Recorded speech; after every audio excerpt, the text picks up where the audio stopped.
And welcome, racing fans, to the SNY Sam McKee Memorial broadcast set here on the first floor at Meadowlands Racing and Entertainment. It's time to go in the Sulky, and my very special guest this evening is driver Mike Cruse. Mike, thanks for being with us. How you doing tonight? Very well, and yourself? Very well, very well. Super. Thanks very much. We have a special event tonight, and Mike was one of the point people for it. In tonight's first race, we're going to have a pace called the Martin Luther King Remembrance Race. And of course, it pays tribute to the birthday of the great slain civil rights leader of the late 60s. Mike, tell us somewhat, in your own words, about the importance of honoring the memory of Dr. King.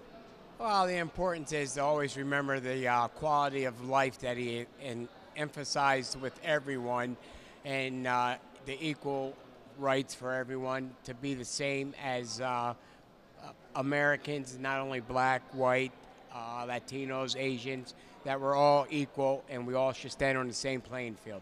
Now, of course, the Dr. King Pace will feature all African-American drivers, not something that we see that much in harness racing. No, we don't see it as much as we'd like to, but there are significant blacks that play a very important role in harness racing. We have several farriers, grooms, some blacksmiths, veterinarians, and there are a lot of trainers that are starting to be recognized, and there's some drivers out there. Now, Mike, let's talk a little bit about your career. You were actually a force back at Monticello in the early 2000s. In 2001, let's take a look at something I call the Cruse file. In 2001, you won 56 races in 584 starts, and in 2004, 81 for 669. Lifetime, you have almost 300 wins, so clearly being a regular driver is not something new to you. No, it isn't. No, it isn't. I've been around horses a very long time, come through a family of horsemen, and always wanted to drive horses. I like doing what I do. I had taken the time out for a little while there, which I lost some starts and didn't race. So I thought I would have more wins, but they come hard to come by. You and the rest of the drivers are obviously fired up for this evening. Now, first and foremost, is it hard to come up with 10 black drivers for a harness race? Northeast it is, yes it is. Up this way it is. You know, we had to reach out to a couple surrounding states, such as Pennsylvania and Delaware and New York, to obtain the 10 drivers that are in tonight's program. Now, besides yourself, you're somebody obviously that I've been aware of. I was at the Daily News when you were racing at Monticello, so I was aware of you driving. I know that Jim King Solomon drives at Freehold. What about some of the other folks in tonight's race? Do they drive regularly anywhere? Not as much regular. They're training a lot of horses. The Wisher, Adrian Wisher, he's up in Maine. He, raised a lot of sand up there last year. Most of them have, kind of set back on their heels and trained horses because the driving market is so competitive with your top drivers on the Northeast there. It makes it hard for anyone to get drives. So the fact is, though, the whole field is pretty fired up for tonight. Yes, they are. No question about that. Let's talk a little bit about great African-American drivers in history. You mentioned in our pre-interview the other day that Lou Williams was your go-to guy. Yes, Lou Williams back in the day, he was an awesome driver, had several good horses, knew how to get speed out of a horse, knew how to get a hot horse to relax. He was just one horseman that a lot of people had a lot of admiration for.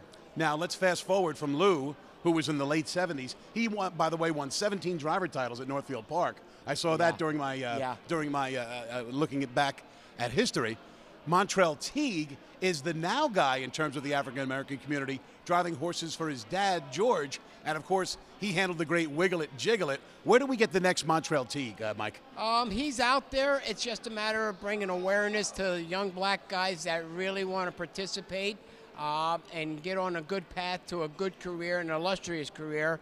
And with that being said, Montrell, he put his work in and he deserves everything that he gets. Everyone says it was all handed to him, but that kid put in a lot of time, and he's a well-deserved driver.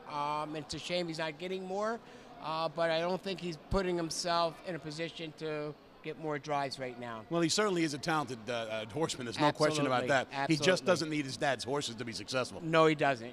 No, there's no question about that. Now, you were talking to me the other day about possibly having a tournament for African-American drivers at some of the tracks, not necessarily on the East Coast, But tell me a little bit more about that. You wanted to have 3 or 4 tracks involved and have the Meadowlands where the final would occur. Absolutely, and I'm looking down the line here a little bit with this Martin Luther King remembrance pace, where maybe we can get 2 or 3 joining tracks, maybe New York, Pennsylvania, or Jersey, and have the participant drivers, being Black Americans, to participate and come up with a point standings of some sort to where the final 10 top point earners would be able to compete here at the Meadowlands for a luxurious purse and get the all awards here at the Meadowlands finishing up.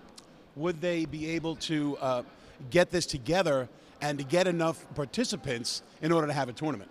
I do think so. If we were to reach out and we got some neighboring states such as New York, if we went out west a little bit, there's some guys out there, and have a point system to where you earn points, and whoever the highest point earners are at the certain tracks that this is the participants would come here to the Meadowlands and have a premier mecca of the final, in which I think that would lead to your most successful Black American drivers in the country.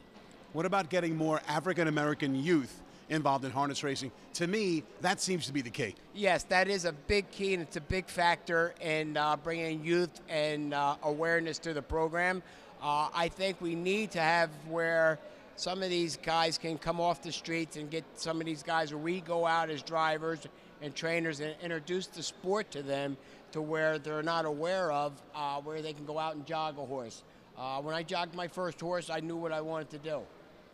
So you've been in harness racing how many years now? I jogged my first horse when I was 8. I'm 53 now, so I can't do the math that fast, Dave. Do you remember your win with Mr. Heaven last May? Because I know that me and Dave Brower remembered very well. Absolutely. Because you beat Andy McCarthy, who was 1-5 in that race. Yeah, absolutely. Mr. Heaven had came into form that night, and he had been racing good prior, and I just thought we had a short field that night, and I thought it was his time to shine, and I gave him an opportunity to do that, and he held to me. Well, Mike Cruse, thanks so much for being the point guy, putting together tonight's Martin Luther King Remembrance Race, a race featuring African-American drivers. Mike Cruse, thanks so much for being with us. Yes, thanks for having me, Dave, and I'd like to thank management, Mr. Garral, Mr. Settlemeyer, Mr. Cody, and most of all, Mr. Koch for putting this race together for us. We do highly appreciate it, and I'm speaking for not only myself, but all the other drivers in the race. Mike Cruse, there you have it. Thanks so much for being with us. In a moment, Mike is going to go out on the track. He's got to get ready for the first race. Dave Brower will join me. We'll hand out this week's hardware, our driver and trainer of the week, and also look at tonight's featured action.